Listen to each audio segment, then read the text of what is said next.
¿Conoces eso? Cuando te golpeas en algún lugar, en un dedo, todo el tiempo vas a pensar en esto para no tocarlo, para no golpearlo de nuevo, para que no te duele otra vez. Y así muchas veces es en nuestra vida.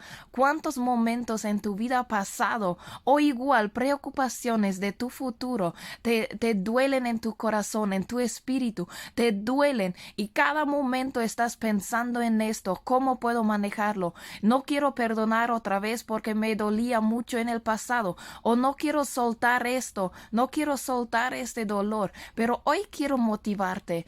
Hoy Dios te llama para soltarlo, para todo lo que te preocupa, toda tu carga, todos tus dolores, que lo dejes a Jesús porque su corazón es sanarte para que puedas moverlo de nuevo y no pensarlo, ay, me dolía, no quiero tocarlo otra vez. No, deja que Jesús te toca y te sana.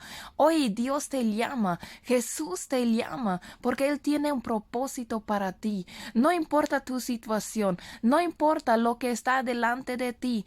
Todo lo que duele, sí, duele en la vida. No todo es fácil, pero lo que podemos hacer es entregarlo a Jesucristo y Él te ayudará, Él te sanará y Él te liberará. Él está ahí para ti. Busca su presencia, busca el amor de Dios y Él te va a responder. Créelo.